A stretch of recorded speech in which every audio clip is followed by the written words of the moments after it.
गीता अध्ययन के सेशन में आप सभी का स्वागत, जहां हम राणा सर के साथ भगवत गीता के तीसरे अध्याय को जानने का प्रयास कर रहे हैं।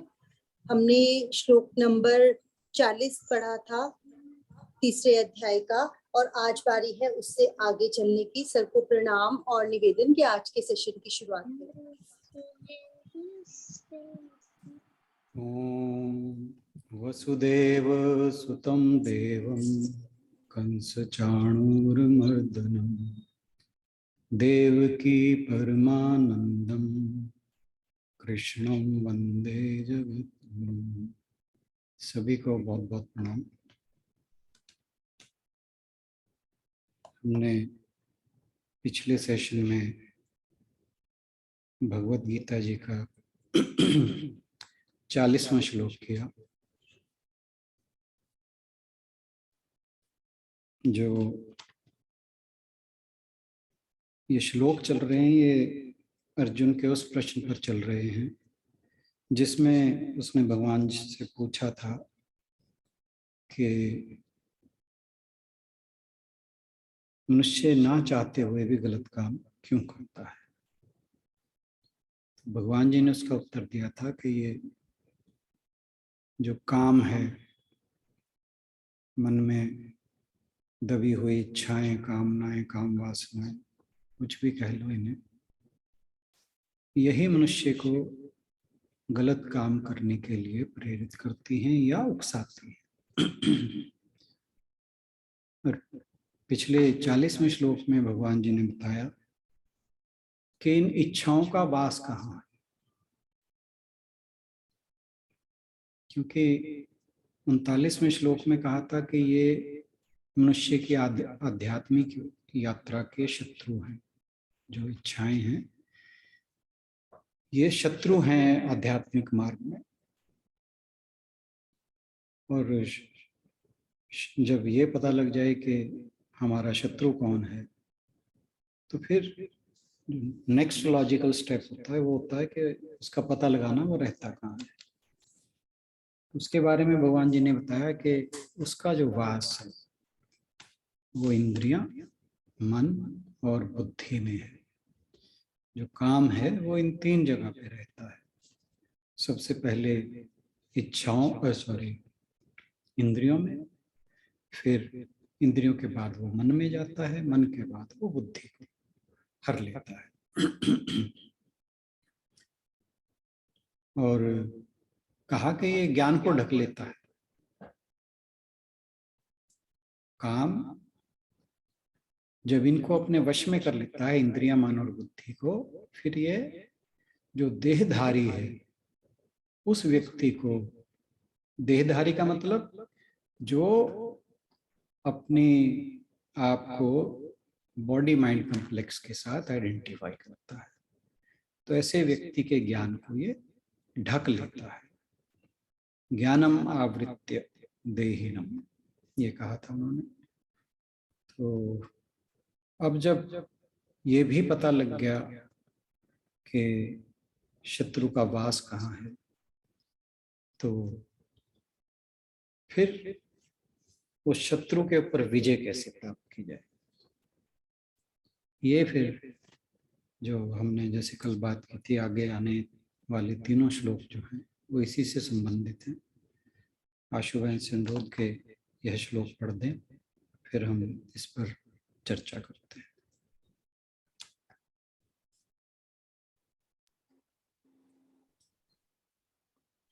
हरिओम भाई साहब, स्वागत। बहुत दिनों के बाद ज्वाइन किया, बहुत अच्छा लगा। हाँ, मैं बस परसों सैटरडे को आई थी, तो फिर मुझे लगा कि अब करूं ज्वाइन। चल, हरिओम। हम पढ़ने जा रहे हैं श्लोक नंबर 41 तीसरे अध्याय का। तस्मात् त्वमिन्द्रियाण्यादौ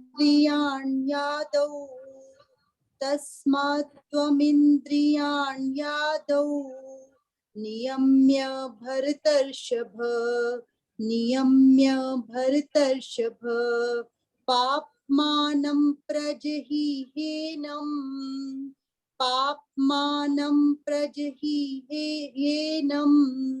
ज्ञान विज्ञान नाशनम, ज्ञान विज्ञान नाशनम। तस्मात् अतः तुम इंद्रियाणि, इंद्रियों को आदौ प्रारंभ में ही नियमित करके, भरत ऋषभ, हे भरतवंशियों में श्रेष्ठ, पाप मानम, पाप के महान प्रतीक को प्रज ही दमन करो, ही निश्चय ही, एनम इस ज्ञान विज्ञान तथा शुद्ध आत्मा के वैज्ञानिक ज्ञान का नाशनम, संहरता, विनाश करने वाला। इसलिए हे भरतवंशियों में श्रेष्ठ अर्जुन, प्रारंभ में ही इंद्रियों को वश में करके इस पाप के महान प्रतीक का दमन करो और ज्ञान तथा आत्म साक्षात्कार के इस विनाश का कर्ता का वध करो। एक और श्लोक दोबारा बोल दो। हाँ जी। तस्मात् त्वमिन्द्रियाण्यादौ, तस्मात् आधा तस्मात् के साथ और त्वमिन्द्रियाण यादौ, नियम्य भरतर्षभ, नियम्य भरतर्षभ, पापमानं प्रजह्येनं, पापमानं प्रजह्येनं, ज्ञान विज्ञान नाशनम, ज्ञान विज्ञान नाशनम। Thank you. इस श्लोक का फर्स्ट हाफ है ना, वो जरा मुश्किल है। पहला ही शब्द मुश्किल है, बाकी तो नहीं है। हाँ जी, हाँ जी, पहला शब्द।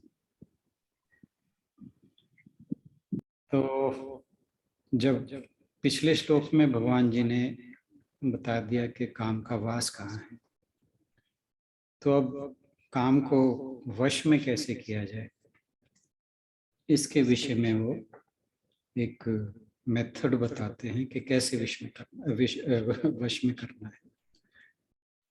तो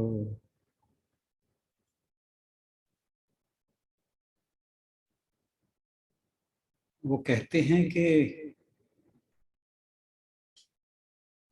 ये जो काम है ये पाप रूपी है और ज्ञान विज्ञान का नाशक भी है। तो इसलिए अर्जुन से कह रहे हैं कि इसलिए तुम इसे, जो इंद्रियां हैं उनको प्रारंभ में ही वश में करो, क्योंकि हमने अभी पढ़ा था, जो पिछले श्लोक में आया था, कि काम का जो पहला वास वो राग द्वेष के रूप में इंद्रियों में है, क्योंकि इंद्रियां सबसे पहले बाहर की और विषयों की ओर भागती हैं, और राग द्वेष के कारण जिन चीजों में उसको, जो उसकी पसंद की होती हैं, उनमें वो विचरण करने को कोशिश करती हैं, और जो चीजें उसको पसंद नहीं होती उनसे दूर भागती हैं। तो जो कामनाएं हैं उनका पहला निवास स्थान इंद्रियों में है। तो भगवान जी यहाँ कह रहे हैं कि तुम प्रारंभ से ही इंद्रियों को वश में कर लो। तो इसका मतलब ये हुआ कि जो इंद्रियां हैं उसको कहा कि जो इच्छा को इंद्रियों के स्तर पे ही वश में कर लेना चाहिए, उन्हें मन और बुद्धि तक जाने ही नहीं देना चाहिए। और क्योंकि वो राग द्वेष के रूप में उत्पन्न होती हैं इंद्रियों के अंदर, तो अगर हम उन्हें वहीं पकड़ लेंगे तो फिर मन और बुद्धि उसके वश में नहीं आएंगे। तो इसके लिए हमें सबसे पहले जो सतर्क रहने की आवश्यकता है वो है कौन सा स्थान? इंद्रियों का स्थान और राग द्वेष के ऊपर, मतलब राग और द्वेष के ऊपर हमें ज्यादा सतर्क रहना है, ज्यादा नजर रखनी है, ज्यादा ध्यान देना है। और जब हमें जब भी राग द्वेष के अंदर कोई इंद्रियों का विचरण दिखाई दे तो हमें उसे अपने ऊपर हावी नहीं होने देना। अब एक एग्जाम्पल जैसे हम छोटी सी ले सकते हैं कि हमें कोई ऐसा व्यक्ति है जिसके प्रति हमें क्रोध आता है और हम उसे नापसंद करते हैं, क्योंकि हमें पसंद नहीं इसलिए उस पर क्रोध आता है। तो यहाँ पर हमारा द्वेष जो हो गया वो इंद्रियों का विषय है, क्रोध। तो अब जो हमारे मन में क्रोध के विचार उठेंगे तो उन्हें दबाना पड़ेगा, और हो सकता है कि हम कोई उस व्यक्ति के खिलाफ एक्शन लें। मतलब जब हमारे मन में क्रोध के विचार उठे तो हमारे हाथ से कोई गलत काम हो सकता है, या उससे पहले हम उसे कोई अभद्र भाषा बोल सकते हैं, गाली दे सकते हैं, कुछ क्रोधवश गलत कह सकते हैं। तो अब अगर हम इसको जीभ के स्तर पे ही रोक लें तो यानी हमने इसको इंद्रियों के स्तर पे ही रोक लिया, तो इसको इस तरह से समझा जा सकता है। और जैसे मान लीजिए क्रोध की बात आती है तो इसको शांत कैसे करना है, उसके लिए में योग में बहुत सी बातें बताई जाती हैं कि लंबे लंबे सांस लो। तो अगर हम गहरा श्वास लेना शुरू कर देते हैं और श्वासों के ऊपर ध्यान करते हैं तो धीरे धीरे क्रोध बहुत जल्दी शांत हो जाता है, और जो हमारे मन में एकदम से उद्वेग पैदा हुआ था वो रुक जाता है। और ये जो टेक्निक्स हैं ये हम अपनी डेली लाइफ में बड़े आराम से अप्लाई कर सकते हैं कि जैसे ही हमें किसी बात को लेके, किसी परिस्थिति को लेके, किसी व्यक्ति को लेके मन में क्रोध आए, और ये हम पहले ही जान चुके हैं कुछ लोग पहले कि काम और क्रोध वो एक ही सिक्के के दो पहलू हैं, दोनों अलग नहीं हैं। तो जैसे ही मन में क्रोध आए तो उस विषय से ध्यान हटाकर गहरे श्वास लें और ध्यान श्वासों पे लगाएं, तो एकदम से हम अपने क्रोध पर काबू पा सकते हैं। तो यहाँ पर फिर भगवान जी ने यह भी कहा है कि ये जो कामनाएं हैं ये ना केवल ज्ञान बल्कि विज्ञान को भी नष्ट कर देती है। तो भगवान जी कहते हैं कि तस्मात् त्वम इंद्रियान यादो, के यहाँ पे यादव वर्ड को बात की है उन्होंने प्रारंभ में, नियम्य भरतर्षभ, के हे भरत वंश के श्रेष्ठ अर्जुन, तुम्हें करना क्या चाहिए कि जो इंद्रियां हैं उनको प्रारंभ में ही वश कर लेना चाहिए। और अब जैसे हम शत्रु की बात कर रहे थे कि काम मनुष्य का शत्रु है, तो शत्रु को पराजित करने के लिए या उसको मारने के लिए तो सबसे पहले क्या करना होता है कि जहाँ उसका वास है वहां से निकालकर, मतलब उसे घेर कर वहां से निकालना होता है, फिर अपने वश में करना होता है। और जो पहले श्लोक में कहे ही आए हैं कि इंद्रियां इस काम रूपी शत्रु के वास है, तो वो जब इंद्रियों के स्तर पे ही काम को रोक लिया जाए या वश में कर लिया जाए तो यह बाकी जो मन है और बुद्धि है उसको प्रभावित करने से रोका जा सकता है।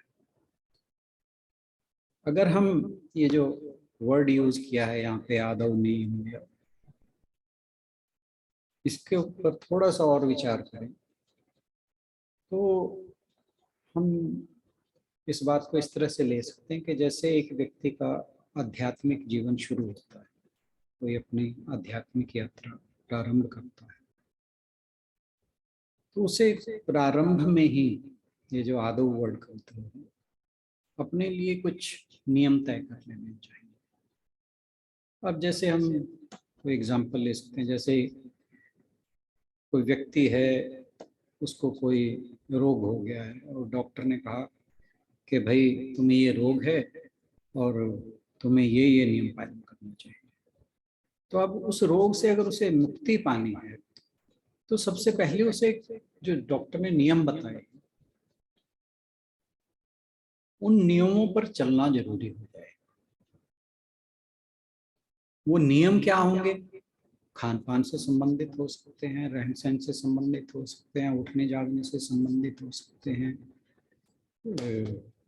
ये कहा जा सकता है कि ये एक्सरसाइज, इस तरह की एक्सरसाइज करनी है, तुम्हें प्राणायाम करना है, व्हाटएवर, बहुत चीजें हैं। जैसे अष्टांग योग में यम नियम की बात होती है, तो जो फर्स्ट लेवल है वो यही है कि अपने लिए एक सीमा तय की जाए कि इससे आगे मैंने नहीं जाना है। तो ये हो गया नियम, आदो, हाँ आदो नियम, कि शुरू में ही एक हमने नियम तय कर लिए कि क्योंकि मैंने एक आध्यात्मिक यात्रा शुरू कर दी है, अब मैं ये चीजें से तो मैं बच के रहूंगा यार। तो फिर आगे की यात्रा बड़ी आसान होती है। और इसको रामकृष्ण परमहंस जी कहा करते थे इसके बारे में कि जब हम एक नया पेड़ लगाते हैं तो उसको रोपते ही, जमीन में उसको लगाते ही सबसे पहले हम क्या करते हैं, उसके चारों तरफ एक बाढ़ लगा देते हैं। शुरू में ही बाढ़ लगा देते हैं ताकि उसे चलते आते जाते कोई ठोकर न मारे, कोई जीव जंतु खाए ना। तो वो बाढ़ जो है शुरू में बहुत जरूरी है। और फिर वो जैसे जैसे बड़ा हो जाता है और पूरा पेड़ बन जाता है, फिर उस बाढ़ की जरूरत नहीं रहती। फिर चाहे लाके उसके साथ एक कोई बहुत बड़ा पशु बैल बांध दो उसके साथ, फिर भी कुछ नहीं बिगड़ पाएगा। उसको हाथी बांध दो उसके साथ, तब भी कुछ नहीं बिगड़ पाएगा। परंतु शुरू के अंदर उसके चारों ओर एक बाढ़ बनाने की आवश्यकता पड़ती है।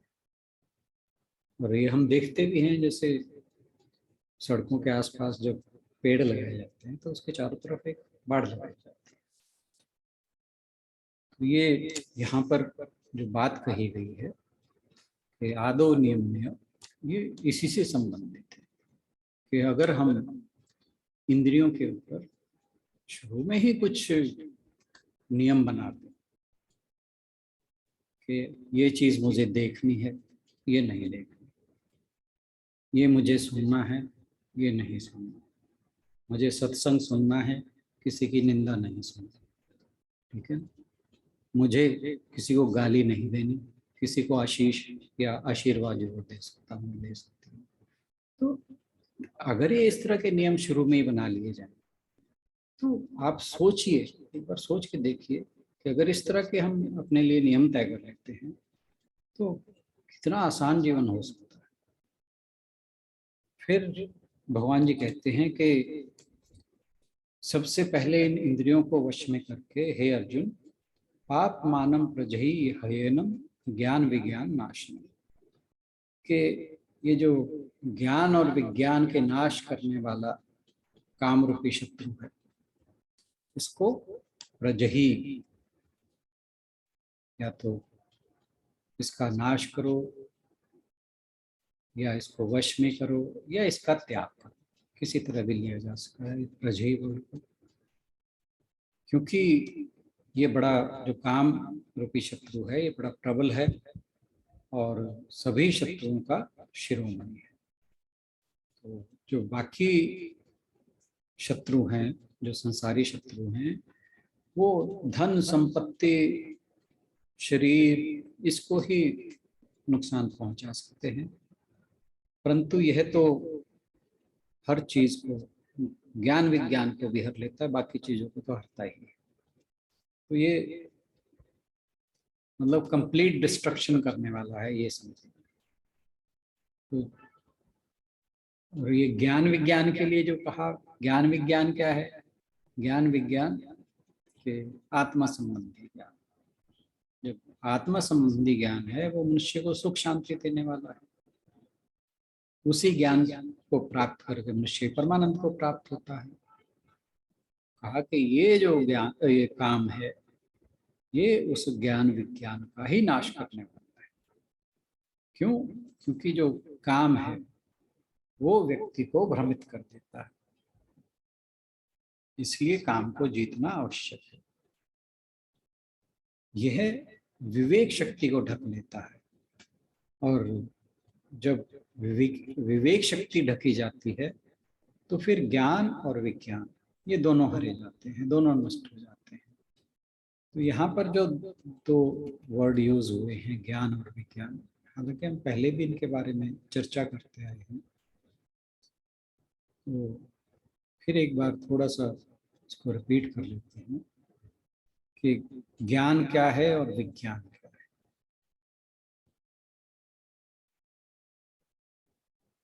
जब हमारे शास्त्रीय ऋषि मुनि ज्ञानी विद्वान हमें या श्रोता को, जो भी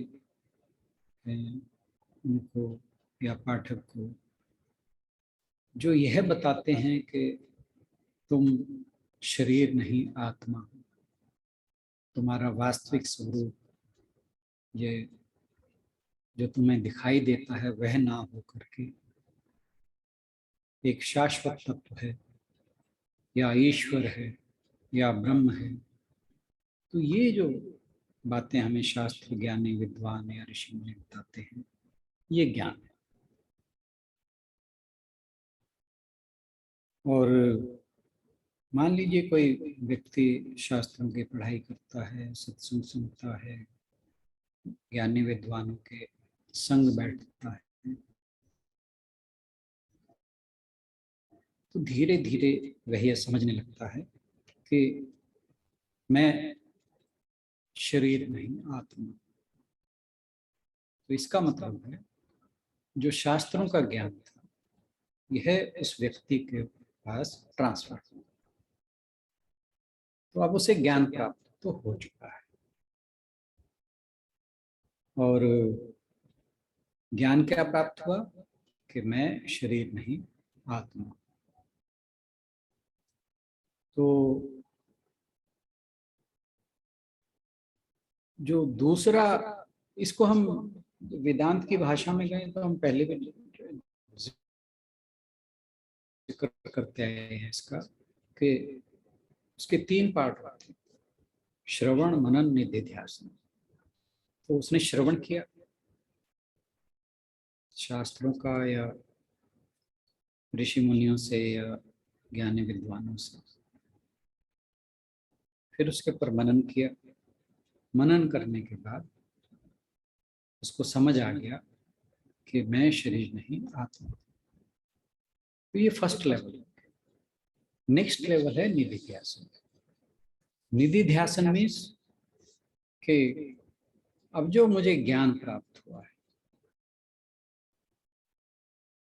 क्या वह मैं असिमिलेट कर पाया हूं अपने अंदर, वो नेक्स्ट लेवल है।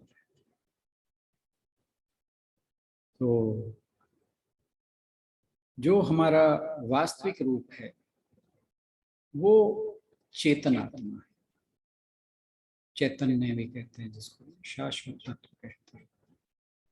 वो बॉडी माइंड इंटेलेक्ट के कॉम्प्लेक्स से अलग है। और धीरे धीरे व्यक्ति जब चिंतन मनन के द्वारा ये समझने लगता है तो फिर उसे ये रियलाइज हो जाता है कि मैं शरीर नहीं आत्मा। क्यों? क्योंकि उसे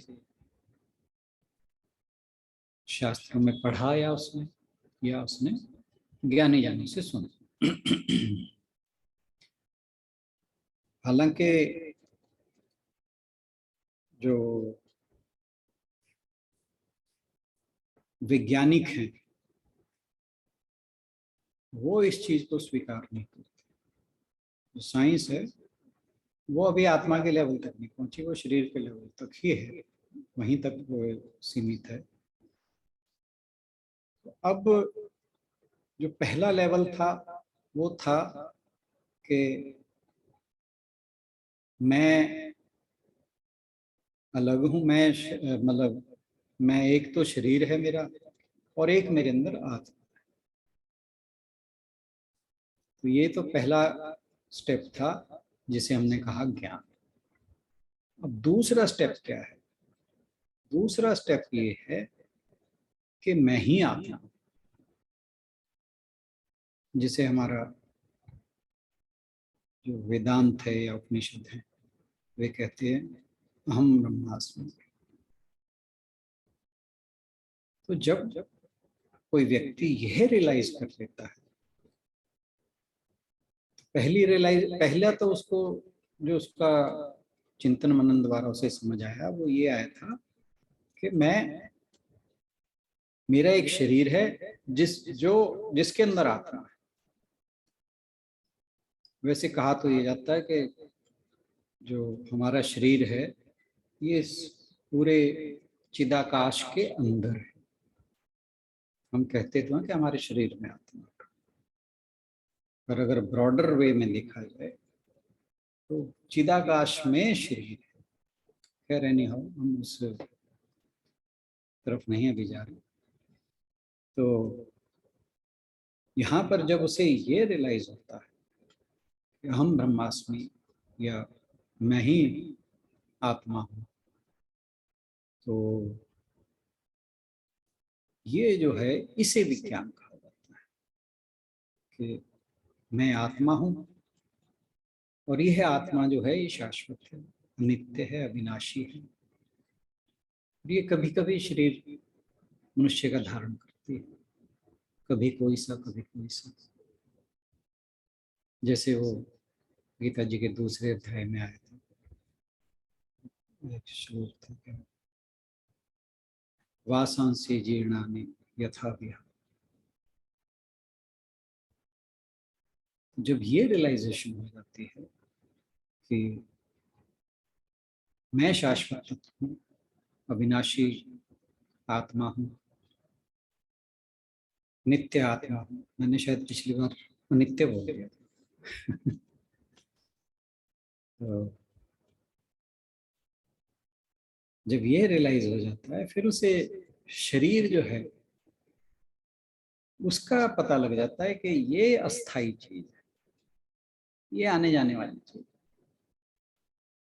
मेरा शरीर कभी कुछ था, कभी कुछ था, कभी कुछ था, कभी कुछ होगा, कभी कुछ है। तो जैसे जब हम जागृत अवस्था में होते हैं तब हमारे शरीर का विचार हमारे लिए कुछ और होता है। जब हम स्वप्नावस्था में होते हैं तब कुछ और होता है, और जब सुषुप्ति में होते हैं तब ऐसा होता है शरीर है ही नहीं। तो शरीर जो है वो आनी जानी चीज है, अस्थाई है, अनित्य है, नश्वर है। और जो मेरा वास्तविक रूप है वो उसका कभी नाश नहीं होता, वो कभी जन्मता नहीं, कभी मरता नहीं, वो अनंत है। और ये शरीर जो है वो ये आत्मा इस्तेमाल करता है, ये समझ लेना चाहिए। जैसे कभी कभी हम पढ़ने में कभी दिक्कत होती है तो हम चश्मा निकालते हैं, डाला, पढ़ा और फिर रख दिया। या एक कोई मान लीजिए हमें आकाश में कोई दूर का तारा देखना है, एक टेलीस्कोप लिया, देखा, रख दिया। तो इस तरह ये शरीर जो है एक यूज करने वाली चीज है, जैसे कपड़े पहनने और उतार दिए, वाशांसी जीर्णानि यथा। तो ये जो रियलाइजेशन है इसको विज्ञान कहा जाता है। आई होप कि अब जो विज्ञान संबंधी कोई संशय रहा होगा वो निकल जाना चाहिए। अभी भी कुछ रह गया है तो लेट मी नो, कुछ और इसके ऊपर बात की जा सकती है, क्योंकि हमारे ग्रुप पे कई बार बात हो जाती है ज्ञान विज्ञान के संबंध में। अंजू जी हैं नहीं आज।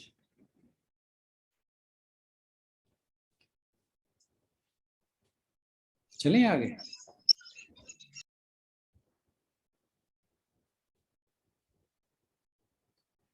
चलिए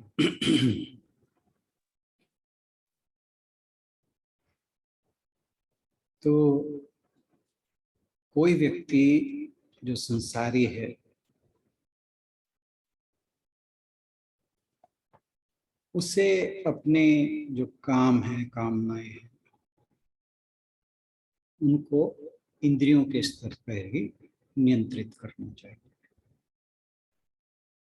क्योंकि काम जो है वो ज्ञान और विज्ञान का दुश्मन है। और ज्ञान विज्ञान का पता कैसे लगेगा? हमें शास्त्रों का अध्ययन करना पड़ेगा, ऋषि मुनियों के वचनों को जानना पड़ेगा, या यूँ कहें कि अपने संदर्भ में हम कह सकते हैं कि गीता जी के सेशंस में आना पड़ेगा। तो जैसे भी समझ लीजिए, ज्ञान विज्ञान जो है वो इस तरह ही पता लगे। लेकिन जो व्यक्ति अपनी कामनाओं या इच्छाओं को पूरा करने में लगा है, उसके लिए ज्ञान विज्ञान अभी दूर की बात है।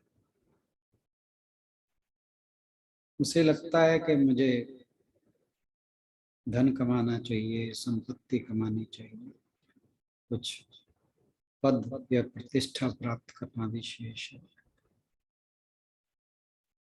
अब गीता जी इन चीजों की विरोधी नहीं है,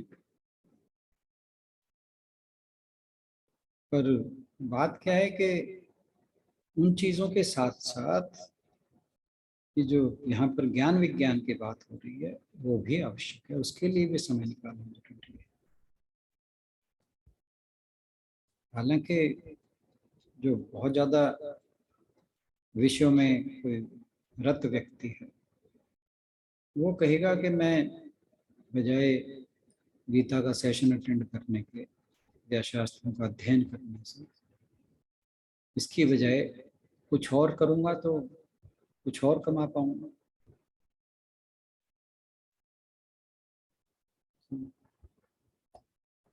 अब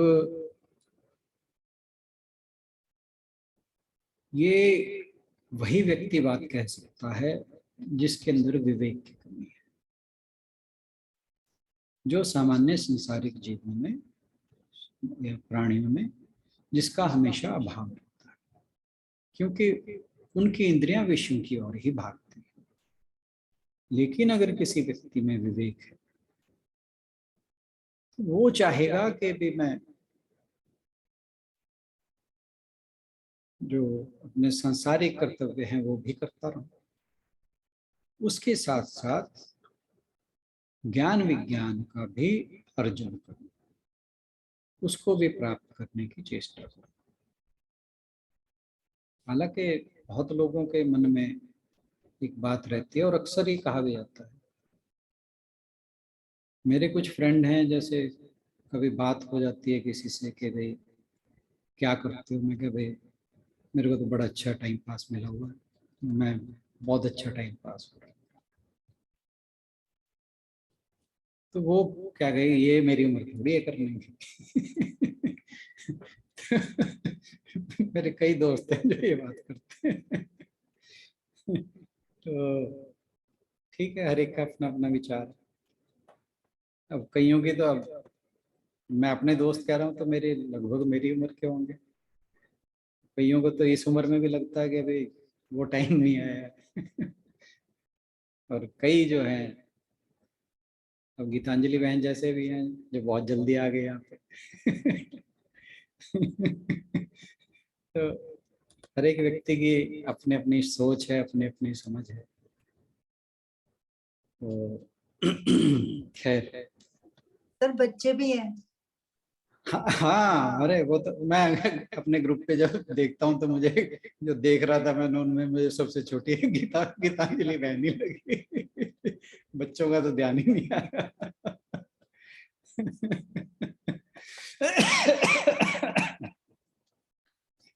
तो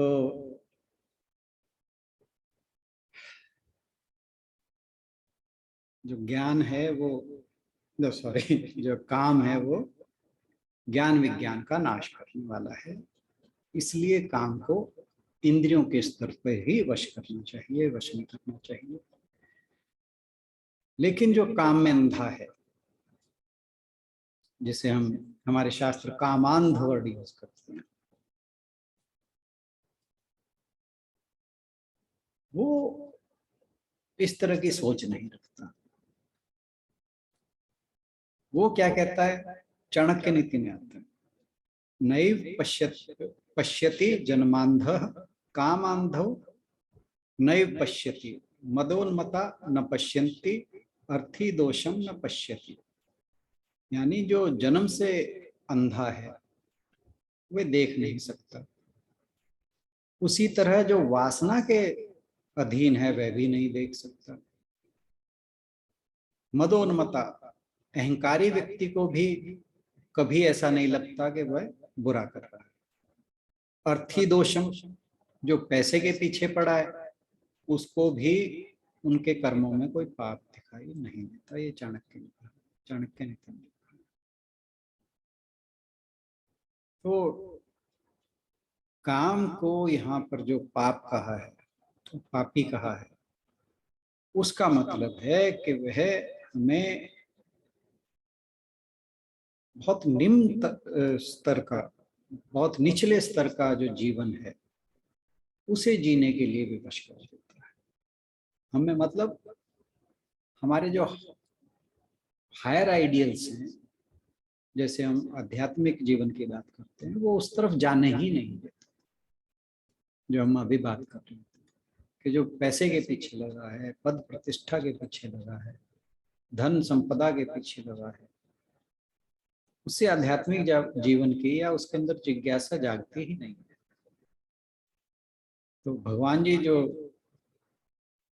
यहाँ कहा है कि इंद्रियों को वश में करना है, दूसरे अध्याय के 60वें श्लोक में भगवान जी ने कहा कि इंद्रियाणि परमात्मनि हरति परसभम मनः, कि इंद्रियां बलवान हैं, हठ पूर्वक या बल पूर्वक मन को अपनी ओर खींच लेती है। तो अब भगवान जी कह रहे हैं कि इन्हें प्रारंभ में ही अपने वश में कर लो। तो जब इंद्रियां परमार्थी हैं और हरति प्रसभम मनहा, मन को अपनी ओर खींच लेती है, तो फिर इनको एकदम से वश में कैसे किया जाए? तो हालांकि 61वें श्लोक में भगवान जी ने कहा था, तानि सर्वाणि संयम्य युक्त आसीत् मत पर। तो एक तो विधि वहां बता चुके हैं कि इन इंद्रियों को वश में करके मेरे ही परायण हो जाए। तो जब तू मेरी शरण में आ जाएगा, फिर ये इंद्रियां फिर बाहर नहीं जाएंगी। यानी जब मनुष्य भगवान के को समर्पित हो जाता है, अपना सर्वस्व उसको ही अर्पण कर देता है, फिर ये इंद्रियां, इंद्रियों के विषय, ये सारे के सारे अर्थहीन हो जाते हैं। और अगर भगवान की बजाय विषयों में ध्यान रहे फिर तो नाश निश्चित है। 62-63वां श्लोक, ध्याय तो विषयान संसार। तो जब विषयों का ध्यान करेंगे तो उनसे संग उत्पन्न होगा, संग होगा यानी आसक्ति, आसक्ति होगी तो काम होगा, काम होगा तो क्रोध होगा। तो यानी भगवान जी कहते हैं कि इंद्रियां अगर वश में करनी है, ये पहले ही बता चुके हैं, हालांकि अभी आगे भी बताएंगे 42वें 43वें श्लोक।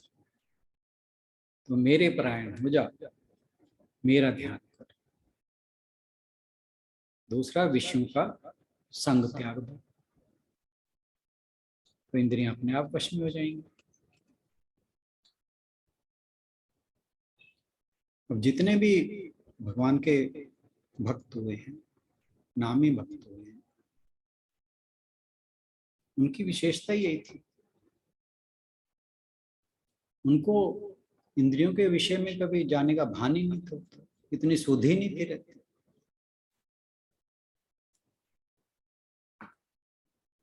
आपको मेरे ख्याल एक बार मैंने नामदेव जी की कहानी सुनाई भी थी कि उनकी पत्नी से बनती नहीं थी अपनी, और वो रोज घर पे खाना जो है मुश्किल से ही बनता था। तो वो विठल जी के बहुत बड़े भक्त थे। तो एक दिन पत्नी ने उन्हें ताना देते हुए कहा कि बच्चे इतने दिन से भूखे हैं, घर पे कुछ है नहीं, तो अगर आज कुछ ना लाए तो बड़ी मुश्किल होगी। सुना, उनमें काफी लड़ाई होती थी जब मैंने पढ़ा। और उन्हें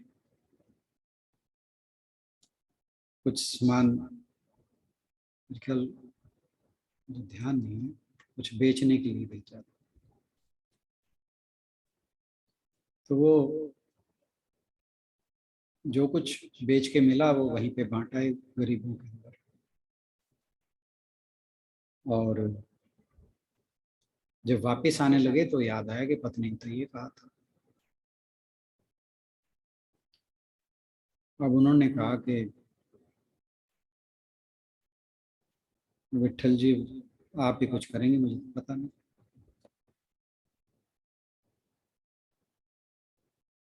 तो विठल जी एक बच्चे का रूप लेके वहां पहुंच जाते हैं।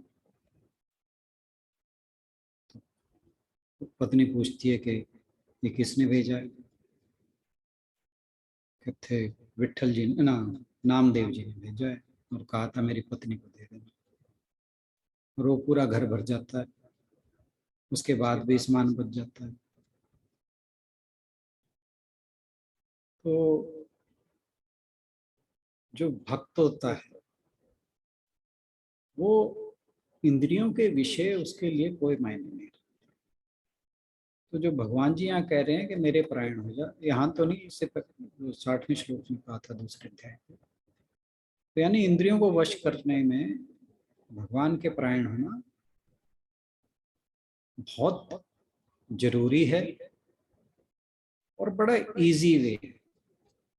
बट वो कहते हैं ना, it is always easier said than done. हमसे भगवान के परायण भी नहीं हुआ जाता।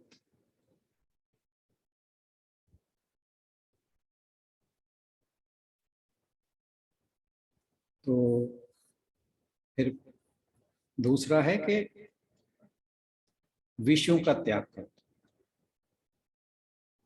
जिसके बारे में लगभग यहां भी कहा गया है कि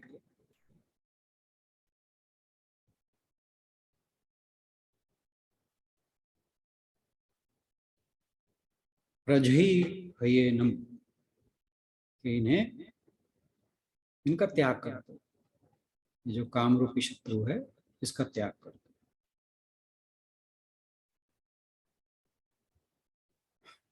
उसके बाद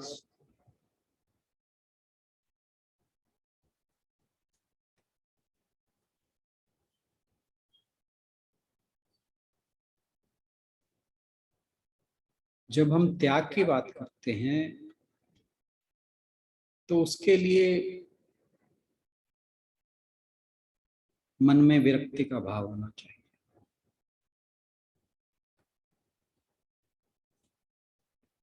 एक तो परमात्मा के स्वरूप का चिंतन और दूसरा धीरे धीरे सांसारिक विषयों से विरक्ति। धीरे धीरे मैं हमेशा इसलिए वर्ड यूज करता हूँ कि हम सब गृहस्थी हैं। हम सोचें कि एकदम सब कुछ त्याग देंगे या वैराग्य के भाव को प्राप्त हो जाएंगे या विरक्त हो जाएंगे, वो इतना आसान नहीं। पर हम अपने लिए बहुत सी चीजें आइडेंटिफाई कर सकते हैं कि हम किस किस लेवल पर अपने मन में विरक्ति का भाव ला सकते हैं। तो मन में धीरे धीरे विरक्ति का भाव लाना, परमात्मा के स्वरूप का चिंतन मनन करना, मैं शरीर नहीं हूँ आत्मा हूँ, ऐसा विचार करना। क्योंकि हमारा ज्यादातर जो अपने बारे में सोचना है वो हम शरीर को लेकर ही सोचते हैं। परंतु अगर हम दिन में 2-4 बार ये विचार करते रहे कि मैं ही ब्रह्म हूँ, वैसे ही याद करते झूठ मूठ, तो धीरे धीरे ये विचार जो है मन में स्थापित होता चला जाएगा। भगवान जी ने भी कहा था अभ्यास है तो कौनते हैं। तो जब हम सारा दिन में मान लो पहले 2-3 बार मन में बोल लिया अहम ब्रह्मास्मि, मैं ही ब्रह्म हूँ, तो महीना 2 महीना बोलेंगे तो कुछ तो चेंज आना शुरू हो जाएगा, फर्क तो पड़ना शुरू हो जाएगा। क्या पता किस दिन ये साक्षात ही हो जाए। भगवान जी का कुछ नहीं पता वो किस रूप में आ जाते हैं। तो हमें सकारात्मक सोच तो बनाए रखनी चाहिए। तो भगवान के स्वरूप का चिंतन मनन, ध्यान का अभ्यास, सांसारिक विषयों से थोड़ी थोड़ी वृत्ति, अहम ब्रह्मास्मि, ऐसा कभी कभी पर लगातार विचार। तो जब हम ऐसा विचार करते हैं, इस तरह की एक एक्सरसाइज शुरू कर लेते हैं, अभ्यास तो कौनते, ये अभ्यास शुरू कर देते हैं, फिर जो कामनाएं हैं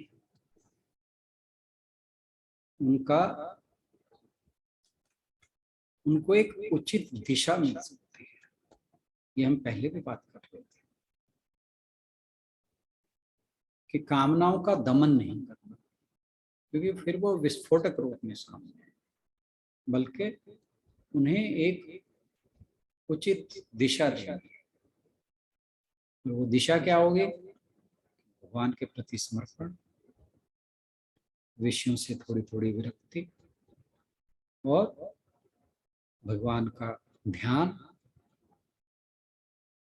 और अहम ब्रह्मास्मि के प्रति विचार। तो जो अर्जुन का उठाया हुआ प्रश्न था उसके भगवान जी उत्तर देते जा रहे हैं और उसे बताते भी जा रहे हैं कि एक जैसे स्टेप बाय स्टेप ऐसे ऐसे करना है। जैसे एक डॉक्टर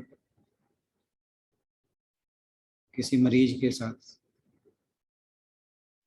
चलता है कि भाई पहले स्टेप में हम इस तरह करेंगे, फिर ये करेंगे, फिर ये करेंगे, इस तरह हम चलते जाएंगे तो रोग दूर हो जाएगा। तो भगवान जी भी अर्जुन के एक डॉक्टर बने हुए। और आगे अगले 2 श्लोकों में भगवान जी बताएंगे कि ये जो काम ज्ञान विज्ञान का नाशक है, इसको दूर करने में जो बाधाएं आती हैं उनसे कैसे पार पाया जाएगा। आज के लिए इतना ही। बहुत बहुत धन्यवाद।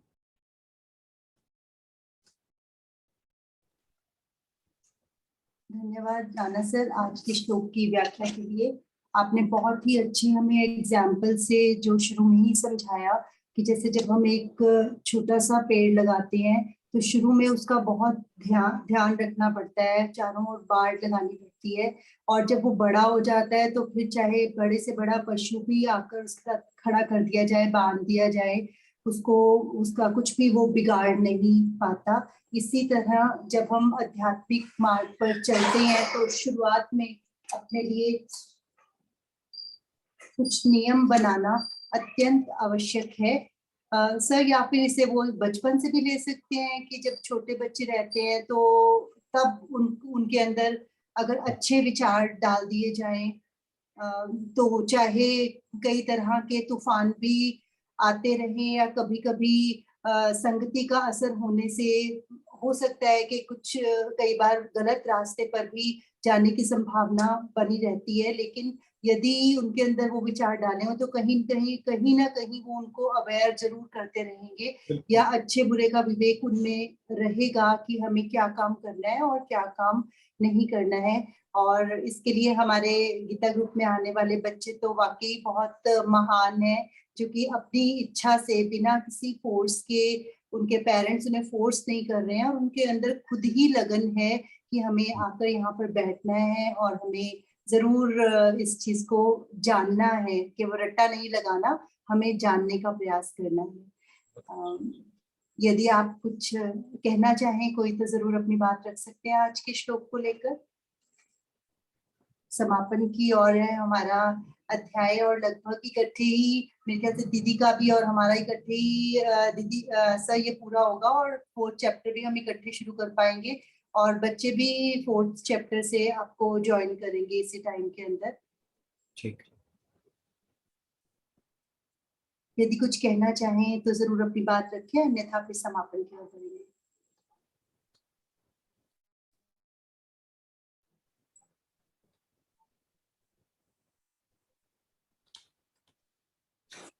जय श्री कृष्ण जी।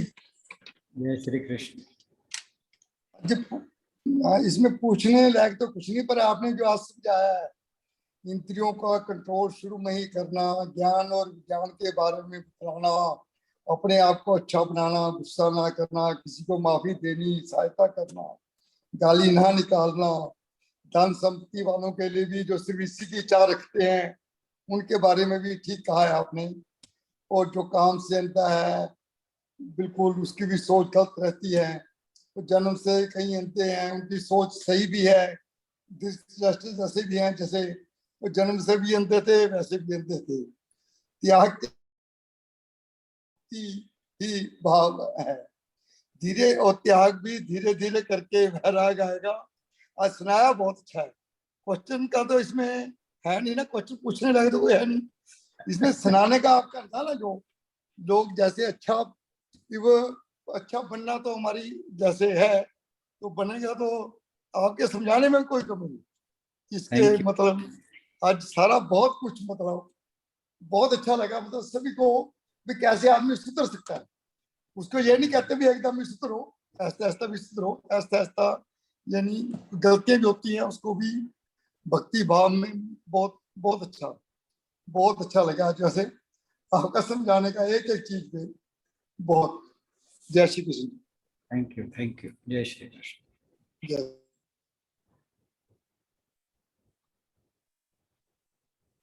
चलिए फिर इसी के साथ समापन की ओर बढ़ते हैं।